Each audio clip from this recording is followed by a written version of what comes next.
When President Trump imposed tariffs on hundreds of billions of dollars worth of Chinese goods, supporters called it a bold move to protect American jobs. Critics warned it would spark an economic war that Americans would lose. 6 years later, the question is, who was right? Here's the thing. Tariffs are like a toll booth on international trade. You charge foreign companies for bringing goods into the country. In theory, it shields your industries. In practice, it can change the price of everything in your home, from your fridge to your phone. Today, we're cutting through the noise to see the real wins, the real costs, and the lasting impact of Trump's tariffs. So you can decide for yourself. Let's rewind. In early 2018, the Trump administration began with tariffs on steel and aluminum, citing national security concerns. Soon after came broader measures targeting Chinese goods, aimed at reducing the trade deficit and pushing back on what the US said were unfair trade practices.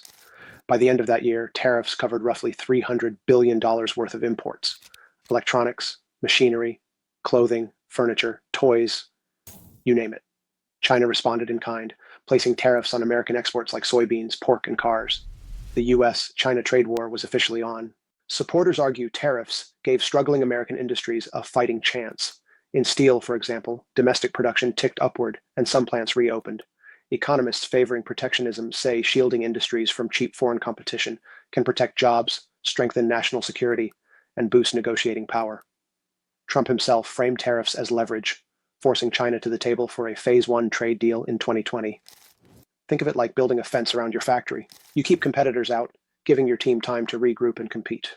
Critics counter that tariffs act as a tax on imports, and those costs often get passed on to American consumers.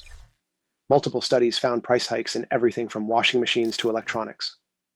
Retaliation from China hit US farmers especially hard. Soybean exports to China, once our largest market, dropped sharply.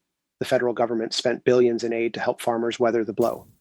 One economist called it winning the home game but losing every away game. You may protect one sector but lose ground globally. So what does the data actually say?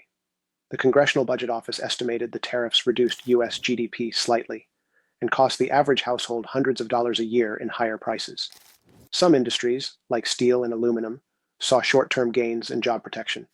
But manufacturing job growth overall didn't see a long-term surge, and some companies faced higher input costs, making it harder to compete. Bottom line, tariffs delivered targeted wins, but also brought widespread costs. Tariffs under Trump were framed as both a shield and a sword, protection for American workers, leverage in global negotiations. The reality? They gave breathing room to some industries, but raised costs for many Americans and triggered retaliation abroad. So, were they a smart defense play in a global trade war, or did we bench ourselves in the long game? Drop your take in the comments. We read everyone. And if you want more fact-driven deep dives every Friday, plus quick daily breakdowns of the week's biggest political stories, subscribe to Informed Not Influenced, because being informed matters more than being influenced.